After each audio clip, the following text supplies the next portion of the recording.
नमस्कार दोस्तों, burning dreams में आपका स्वागत है। जैसा कि टाइम कम है और हमको अभी बेस्ट अप्रोच दिखाना पड़ेगा अपने सेमेस्टर के लिए, क्योंकि हमारे पास बहुत ही कम टाइम है, 2 महीना भी नहीं है। और एक इंजीनियरिंग में 2 महीने से पहले सिलेबस को फोड़ना भी अपने में एक स्ट्रगल होता है, तो वो स्ट्रगल आप फेज़ में आ चुके हैं और आपको वो करना है, उसमें कोई प्रॉब्लम नहीं है, कर लोगे। 2-3 चीज़ों से आपको बचना पड़ेगा। पहला, फालतू का वीडियो नहीं देखना है। लिख लो, फालतू के वीडियो नहीं देखने हैं। यूट्यूब पे पढ़े हुए हैं वीडियो, फॉरेन पढ़ाए हैं, इंडियन ऑथर्स पढ़ाए हैं, बहुत लोग पढ़ाए हुए हैं, 1-1 घंटा का वीडियो है, वो नहीं देखना है। सेमेस्टर पास करने के लिए 1 घंटे की वीडियो की ज़रूरत नहीं पड़ती है। तो किस चीज़ की ज़रूरत पड़ती है वो मैं आज कह रहा हूँ। पहला, आपके पास सिलेबस की ज़रूरत पड़ती है। ओके, जो कि ये सिलेबस मैंने आपको अवेलेबल है, आपके पास वैसे भी अवेलेबल होगा, नहीं होगा तो मैं आपको डिस्क्रिप्शन में डाल दूंगा, आप यहाँ पे डाउनलोड कर लेना। ये सिलेबस आपके पास होना चाहिए। दूसरा, आपके पास जो होना चाहिए वो होना चाहिए कि आपको क्वेश्चन बैंक आपको होना चाहिए। मतलब ऑर्गेनाइज़र का आता है क्वेश्चन बैंक, वो आप खरीद लो, आपके आसपास में मिल जाएंगे वो क्वेश्चन बैंक। अगर नहीं मिलते हैं तो आप हमको कमेंट करना, हम आपको उसके बारे में भी बताएंगे। ओके, चूँकि ज़्यादा क्वेश्चन बैंक अवेलेबल नहीं है, इसीलिए कम टाइम में ही होगा। मतलब दोस्त सिलेबस चेंज हुआ है तो 2 साल का ही अवेलेबल होगा, 2-3 साल का भी अवेलेबल हो जाए तो काफ़ी है। कोई एक चीज़ मिथ है, उसको मैं दूर कर देता हूँ। AKU क्वेश्चन रिपीट नहीं करते हैं ज़्यादा, ठीक ना। लेकिन इसका ये मतलब नहीं है कि हम क्वेश्चन बैंक नहीं लें। क्वेश्चन बैंक सिलेबस हमारे पास होना चाहिए और हमारे पास एक इंटरनेट होनी चाहिए, बाकी हमें किसी चीज़ की ज़रूरत नहीं है सेमेस्टर पास करने के लिए। मैंने आपको कहा था लेक्चर नोट्स पे आप उस सब्जेक्ट का नोट्स डाउनलोड कर लेना। अब ये बोलोगे कि सर डाउनलोड में पैसे लगते हैं, लेकिन लेक्चर नोट्स पढ़ने में पैसे नहीं लगते, आप पढ़ सकते हैं। ऐप ऑन करके आप पढ़ सकते हैं। अप्रोच कैसे अप्लाई करना है, तो चलो, जैसे हम अभी बात करते हैं कि काइंड ऑफ ये मैकेनिकल इंजीनियरिंग का सब्जेक्ट है मैथमेटिक्स थर्ड, जिसमें हमारा मैथमेटिक्स थर्ड का पहले अलग मतलब होता था, लेकिन इस बार क्या है ना, कंप्यूटर साइंस को अलग मैथमेटिक्स थर्ड पढ़ना है, मैकेनिकल इंजीनियरिंग को अलग मैथमेटिक्स थर्ड पढ़ना है। तो इस मैथमेटिक्स थर्ड में 3 सेक्शन है, PDE है, प्रोबेबिलिटी है और स्टैटिस्ट है। ओके, ये हमारा हो गया। और उसके बाद दूसरा सब्जेक्ट है बायोलॉजी और तीसरा सब्जेक्ट है basic electronics engineering. Civil engineering वालों के लिए भी ये सिलेबस है, उसमें भी है बेसिक इलेक्ट्रॉनिक्स है, बायोलॉजी है एंड मैथमेटिक्स थर्ड है। जिस मैथमेटिक्स थर्ड में प्रोबेबिलिटी है लेकिन PDE इसमें नहीं है। ओके, स्टैटिस्टिक है। ओके, तो अब हम इसको कैसे अप्रोच करेंगे, तो अप्रोच करने के लिए आप सबसे पहले सिलेबस के इनर एंट्री बॉडी में एंट्री करना। कोई भी सब्जेक्ट, किसी भी सेमेस्टर का सब्जेक्ट, मतलब कि कोई भी ब्रांच हो, जैसे कि ये CS कंप्यूटर साइंस है तो वो अपने एनालॉग इलेक्ट्रॉनिक्स के सिलेबस में एंट्री करेगा, या फिर उसका जो मैथमेटिक्स है उसमें डिफरेंशियल कैलकुलस है तो वो पहले मैथमेटिक्स में करेगा। जितने भी ब्रांच के बच्चे देख रहे हैं सब इसको अपनी तरीके से रिलेट करना, क्योंकि सारे ब्रांच का मेरे पास क्वेश्चन और सारा कुछ अवेलेबल नहीं था, इसलिए मैं एक कॉमन वीडियो बना रहा हूँ। इसमें किसी ब्रांच को स्पेसिफाई नहीं कर रहा हूँ कि ये इस ब्रांच का है। तो आप किसी भी ब्रांच का है तो आपको सबसे पहले अपने सिलेबस के मेन्यू में आना है। ओके, तो मैं मेन्यू में जा रहा हूँ। तो ये चलो मेन्यू है सिलेबस का। जैसे कि आपको बेसिक इलेक्ट्रॉनिक्स सिलेबस है, आप अपने अकॉर्डिंग से कोई सिलेबस होगा आप उसको ओपन कर लेना। तो आपको देखना क्या है, इसमें हमारा पहला मॉड्यूल जो है वो हम पहले डिसाइड कर लेना कि मॉड्यूल कितना है। तो भैया इसमें 4 मॉड्यूल है, टोटल 4 मॉड्यूल है। दिमाग में डाल लेना कि 4 मॉड्यूल है, एक मॉड्यूल को 5 दिन देना है, एक मॉड्यूल को 4 से 5 दिन देना है। तो हमारा 5 मॉड्यूल जो है टोटली हमारा कंप्लीट हो जाएगा कितने दिन में, 20 दिन में हमारा कंप्लीट हो जाएगा, ठीक ना। और हमारा एग्ज़ाम भी तब तक में आ जाएगा। तो हम आपको 20 दिन का स्ट्रेटेजी बता रहे हैं, 1 महीने काफ़ी होता है। तो ये 5 मॉड्यूल है, 4 मॉड्यूल है। इस चारों मॉड्यूल को आपको क्या करना है, सबसे पहले इसको प्रिंट आउट कर लेना अपने मॉड्यूल को। उसके बाद क्या करना, जैसे आप उसके बाद क्वेश्चन पैरेलली आप अपना क्वेश्चन बैंक ओपन करोगे कि आप उस क्वेश्चन में पूछा हुआ है या नहीं, किस मॉड्यूल से पर्टिकुलर क्वेश्चन पूछा हुआ है। जैसे चलो हम ये मैथमेटिक्स का है, चलो ये हमारा, हाँ ओके, ये हमारा बेसिक इलेक्ट्रॉनिक्स का क्वेश्चन है। ओके, तो अब हम इसमें देखते हैं कि 2019 का क्वेश्चन है, तो हम क्वेश्चन डिस्कस नहीं करेंगे, हम स्ट्रैटेजी बता रहे हैं। क्वेश्चन का पैटर्न क्या होता है इसको भी ध्यान दे देना। 70 नंबर का क्वेश्चन होता है, 14-75, मतलब पहला जो होता है वो MCQ होता है या फिर फिल इन द ब्लैंक्स होता है, जो 7 क्वेश्चन होता है जिसमें 2-2 मार्क्स का होता है, तो 14 मार्क्स हुआ इसमें।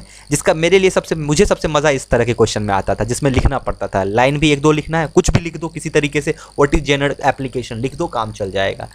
ओके, ये आपका हुआ, इसमें आप सॉलिड मार्क्स गेन कर लोगे, ठीक, इसमें प्रॉब्लम नहीं होता। इस 14 नंबर में आप 10 नंबर ले ही आओगे, अगर थोड़ा बहुत आप सिलेबस को ठीक ठाक पढ़ ली हो तो 10 नंबर आप इसमें से ले आओगे, ठीक ना। पास करने के लिए हमें 30-35 नंबर काफ़ी होते हैं पास कर जाने के, 40 नंबर स्टैंडर्ड होगा, हम निकाल लेंगे, इस सेमेस्टर को निकालना है। तो उसके बाद आओगे क्वेश्चन में और क्वेश्चन को पढ़ोगे कि क्वेश्चन किस कहाँ से पूछा है, जैसे कि ये पूछा है डायोड से। ओके, ये डायोड का क्वेश्चन है। उसके बाद देखोगे ये भी डायोड का क्वेश्चन है। उसके बाद आगे देखोगे ये भी डायोड का क्वेश्चन है, और ये भी SCR भी हमारा डायोड का ही क्वेश्चन है। इसके बाद तो यहाँ पे देखोगे, एनालाइज करोगे कि एक क्वेश्चन जो है, ये 3 क्वेश्चन जो आगे बचेंगे, बाकी जो क्वेश्चन है उसमें क्या होगा, एक क्वेश्चन, दूसरा क्वेश्चन, तीसरा क्वेश्चन, चौथा क्वेश्चन, पाँचवा क्वेश्चन, ठीक ना, छठा क्वेश्चन। ओके, और ये रहा 7वां क्वेश्चन। तो इसमें से हमें करना कितना क्वेश्चन है, सिर्फ और सिर्फ 4 क्वेश्चन करना है। ओके, 4 क्वेश्चन करना है, तो हम मतलब बाकी के जो 3 क्वेश्चन होंगे उसको छोड़ सकते हैं। ओके, जैसे आप देखो मैं क्या कह रहा हूँ, 1 नंबर पूरा क्वेश्चन हो गया था मेरा MCQ। ओके, MCQ तो वो तो करना है।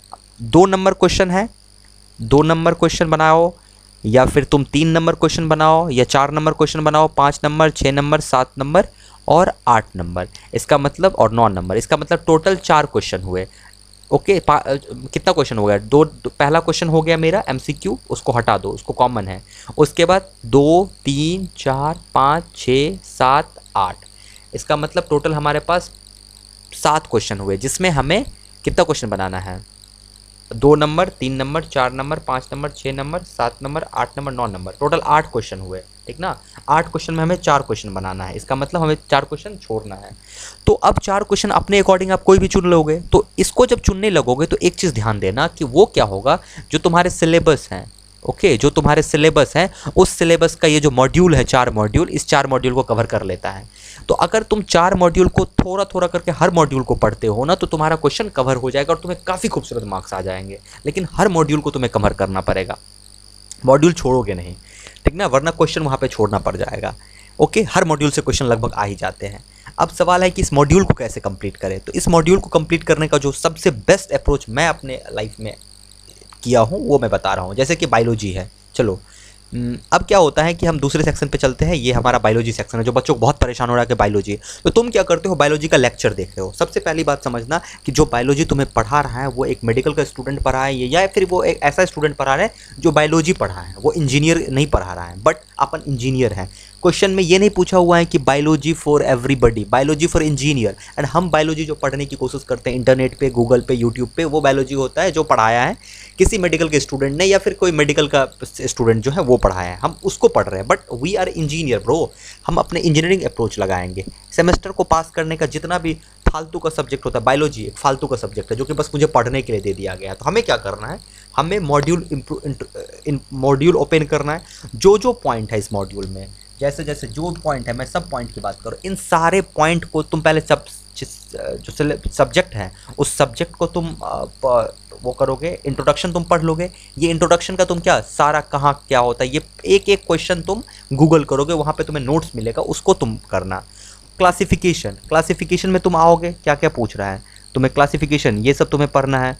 ओके, ये जितना भी कुछ है उसको तुम गूगल कर करके पढ़ना। ओके, गूगल करना, यूनिसेल्यूलर किसको कहते हैं, मल्टी सेल्यूलर किसको कहते हैं, अल्ट्रा स्ट्रक्चर क्या होता है, प्रोकैरियोट क्या होता है, यूकैरियोट क्या होता है, एनर्जी एंड कार्बन यूटिलाइजेशन क्या होता है, ऑटोट्रोप्स क्या होता है, हेट्रोट्रोप्स क्या होता है, लिथोट्रोप्स क्या होता है, ये सारा कुछ जो है ना गूगल करना। गूगल करोगे ना वहाँ पे मिल जाएगा तुम्हें, और कम टाइम लगेगा। यूट्यूब पे वीडियो देख के सबसे कम टाइम का वीडियो देखना, कोर्स नहीं करने लगना कि हाँ पूरा बायोलॉजी का कोर्स करने लगते हैं। भैया हमको 5 सब्जेक्ट संभालना, बायोलॉजी का कोर्स नहीं करना है, तुम्हें बायोलॉजी का साइंटिस्ट नहीं बनना है, एग्ज़ाम निकालना है। अपन इंजीनियर है, बहुत ही बेस्ट तरीके से एग्ज़ाम निकालना है। तो गूगल करना, गूगल पे तुम्हें आइदर तुम वीडियो मिले तो वीडियो देख लेना, नहीं तो तुमको पढ़ के समझ में आ जाए तो काम निकाल लेना।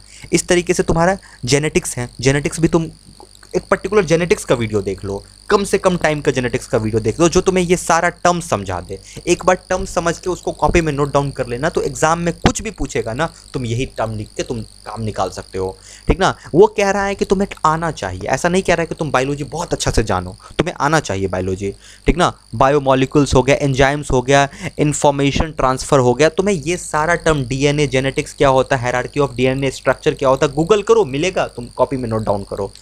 ये बेस्ट अप्रोच होता है किसी भी सब्जेक्ट को करने का, ठीक ना। बाकी जो तुम्हारा मेन सब्जेक्ट है उसको थोड़ा सा ठीक से पढ़ना, ठीक, उसको थोड़ा सा ठीक से पढ़ने का मतलब हो गया जैसे बिल्डिंग ड्राइंग हो गया, इस सब को थोड़े से ठीक से पढ़ना, क्योंकि ये सब काम आएगा आगे। जो सब्जेक्ट न्यूमेरिकल सब्जेक्ट है उसको थोड़ा सा ज़्यादा ध्यान देना, ठीक ना। बाकी थ्योरेटिकल सब्जेक्ट पे ज़्यादा मेहनत मत करो, क्योंकि ज़्यादा काम नहीं देता है आगे। अब चलो मैथमेटिक्स में चलते हैं। तो जैसे ये पीडी, प्रोबेबिलिटी और स्टैटिस्टिक्स है, तो इसमें जो वही 14 क्वेश्चन रहेंगे। ओके, 14 क्वेश्चन तो उसी टाइप का रहेगा, ठीक ना। बाकी इन सब क्वेश्चन को आगे आओ, इस क्वेश्चन को तुम कैसे सॉल्व करोगे, इस तरह के क्वेश्चन का जब तुम यहाँ पे आते हो। ओके, एमसीक्यू जब तुम्हारा खत्म होता है, तब जब तुम चैप्टर्स में आते हो, मतलब 1 2 3 4 के क्वेश्चन में आते हो, तो तुम्हारा दिमाग खराब होने लगेगा। बट इस सब को समझाया गया है, इस सब का एक छोटा छोटा सा वीडियो मिलता है, वो वीडियो देख लो, एक क्वेश्चन को सॉल्व कर लो, एक क्वेश्चन 2 क्वेश्चन को सॉल्व कर लेना, ठीक ना। मैंने बुक बताया था, उस बुक से BS गिरेबाल से या कहीं से भी इसका 5 क्वेश्चन सॉल्व करके रख लेना। क्वेश्चन रिपीट नहीं होता है, लेकिन इसी टाइप का क्वेश्चन आता है, तो तुम उसी अप्रोच पे बनाओगे, तुम्हारा क्वेश्चन बन जाएगा। आंसर सही नहीं भी आता है तब भी मार्क्स मिल जाते हैं, लेकिन अप्रोच सही होना चाहिए। अब तुमने 2-3 क्वेश्चन तुम कर लिया किस पे, इस तरीके का रिड्यूस करने का PDE को। ओके, उसके बाद तुमने ये जो रॉड्रिगस फार्मूला होता है उसको तुमने प्रूफ करके रखा हुआ है। ओके, प्रोबेबिलिटी में इस तरीके का 2-3 क्वेश्चन तुमने सॉल्व करके रख लिए हो, बाकी बात खत्म हो गया। अपन इंजीनियर है भाई, अपन शॉर्ट टर्म जानते हैं, अपन तो एक दिन में खेल खेलते हैं, यहाँ तो 2 महीने बचे हुए, तोड़ देंगे, ठीक ना। इस तरीके का 2-3 क्वेश्चन करके रख लेना, कॉन्फिडेंस मत हारो। एग्जाम में कॉन्फिडेंस हारे, एग्जाम हार गए, ठीक ना। इस तरीके का क्वेश्चन तुम्हें मिल जाएगा BS गिरेबाल में, वहाँ पे तुम देखना। और BS गिरेबाल का क्वेश्चन, तुम इस टाइप का क्वेश्चन यूट्यूब पे वीडियो मिलेगा तुम्हें, पर्टिकुलर क्वेश्चन का वीडियो तुम्हें सॉल्यूशन मिलेगा, उस सॉल्यूशन को देखना। पूरा मैथमेटिक्स का कोर्स मत कर लेना। अगला गेट का अलग प्रिपरेशन हम करने का स्ट्रेटेजी बताएंगे, अभी सेमेस्टर का कर रहे हैं, तो सेमेस्टर के लिए क्या है ना, सबको टच करेंगे लेकिन स्मार्ट वे में टच करेंगे। आई होप कि इस वीडियो से बहुत कुछ क्लियर हुआ होगा, क्योंकि मैं वीडियो को लंबा नहीं करना चाहता हूँ, मेरे पास भी टाइम नहीं होता है और वीडियो भी शॉर्ट रखना चाहता हूँ। तो इस वीडियो से अगर किसी को कोई फ़ायदा होता है तो मुझे ज़रूर कमेंट सेक्शन में बताना कि सर इस तरीके के वीडियो से फ़ायदा हो रहा है। आप पर्टिकुलर सब्जेक्ट्स के बारे में मुझे बताइए, हर सब्जेक्ट के बारे में बताइए, तो हम उसके बारे में देखेंगे ध्यान से। तो बेस्ट विशेष, और बाकी खुश रहो और इन्जॉय करो। और कॉलेज में लाइफ में गए हो तो टेंशन मत लो, हाँ चिल मारो, पढ़ाई करो, बहुत कुछ लाइफ में अभी उखाड़ना है। चलो, thank you guys, thank you to joining me.